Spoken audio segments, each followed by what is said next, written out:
Viewers, welcome back to my channel. இன்னைக்கு நம்ம இந்த வீடியோவில் வந்து முட்டைகோசும் கேரட்டும் சேர்த்து பொரியல் எப்படி செய்யறதுன்னு பார்க்க போகிறோம். நீங்கள் சேனலுக்கு புதுசுனா இந்த சேனலை உடனே சப்ஸ்கிரைப் பண்ணிடுங்க. இதுக்கு தேவையான பொருட்கள் என்னென்னு பார்த்துடலாம். எண்ணெயும் கடுகு உளுத்தம்பருப்பை தவிர மீதி எல்லா பொருளும் இங்கே வச்சுருக்கேன். முட்டைகோஸை கட் பண்ணி வச்சுருக்கேன். கேரட்டை வந்து துருவி வச்சுருக்கேன். அப்புறம் வெங்காயம், பச்சை மிளகாய் எடுத்து வச்சுருக்கேன். பட்டை மிளகாவும் கருவேப்பிலையும் எடுத்து வச்சுருக்கேன். அப்புறம் கடலைப்பருப்பு ஊற வச்சுருக்கேன். தேங்காவை துருவி வச்சுருக்கேன். இதுதான் இதுக்குள்ளே தேவையான பொருட்கள். இப்போ எப்படி செய்கிறதுன்னு பார்க்கலாம் வாங்க. இப்போ ஸ்டவ் ஆன் பண்ணி பாத்திரத்தை எடுத்து வச்சுட்டு தேவையான அளவு எண்ணெய் ஊற்றிக்கணும். இப்போ கடுகு உளுத்தம்பருப்பு சேர்த்து இதில் ஆட் பண்ணிக்கலாம். கடுகு நல்லா பொரிஞ்சதும் இதில் பட்டை மிளகா கருவேப்பிலை எடுத்து வச்சுக்கோங்க. அதை நம்ம இதில் போட்டுடலாம்.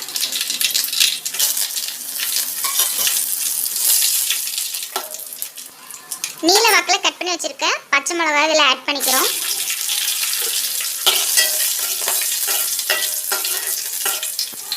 கட் பண்ணி வச்சுருக்க வெங்காயத்தை ஆட் பண்ணிக்கலாம்.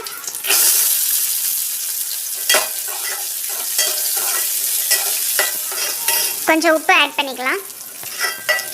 நல்லா கிளறி விட்டுட்டே இருங்க. வெங்காயம் பொன்னிறமாக மாறினதும் நம்ம கட் பண்ணி வச்சுருக்க முட்டைக்கோஸை இதில் ஆட் பண்ண போகிறோம்.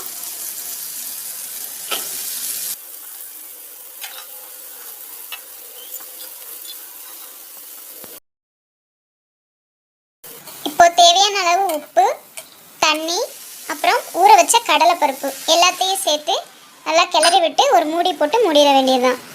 5 மினிட்ஸ் வெந்ததுக்கப்புறம் இதில் நம்ம வந்து கேரட் துருவலை சேர்க்க போகிறோம். கேரட் துருவலை வந்து முன்னாடியே சேர்க்கலை, ஏன்னா நம்ம கேரட் துருவி வச்சதுனால அது சீக்கிரமே வெந்துடும். அதனால் முட்டைக்கோஸ் ஃபஸ்ட்டு ஆட் பண்ணி ஒரு 5 மினிட்ஸ் வெந்ததுக்கப்புறம் நம்ம இந்த கேரட் துருவலை சேர்க்குறோம். இப்போ நல்லா கிளறி விட்டுட்டு மூடியை போட்டு மூடி அதில் உள்ள தண்ணி எல்லாம் வத்துற அளவுக்கு நம்ம வேக விடணும். அகெயின் 5 மினிட்ஸ் ஆயிடுச்சு. இப்போ ஓப்பன் பண்ணிவிட்டு கடைசியாக நம்ம தேங்காய் துருவலை இதில் ஆட் பண்ணுறோம். தேங்காய் துருவலை ஆட் பண்ணிவிட்டு நல்லா கிளறி விட்டுட்டு ஒரு 2 நிமிஷம் லோ ஃப்ளேம்லேயே வைங்க. தண்ணி எல்லாம் நல்லா வத்திருச்சான்னு செக் பண்ணிக்கோங்க. 2 மினிட்ஸ்க்கு அப்புறம் ஓப்பன் பண்ணி ஸ்டவ் ஆஃப் பண்ணிடுங்க. இப்போ நமக்கு தேவையான முட்டைக்கோஸ் கேரட் பொரியல் ரெடி. நீங்களும் இது போலவே வீட்டில் செஞ்சு பார்த்து டேஸ்ட் எப்படி இருக்குன்னு கமெண்ட்டில் சொல்லுங்கள். மறக்காமல் சேனலை சப்ஸ்கிரைப் பண்ணிவிடுங்க. அண்ட் தேங்க்ஸ் ஃபார் வாட்சிங்.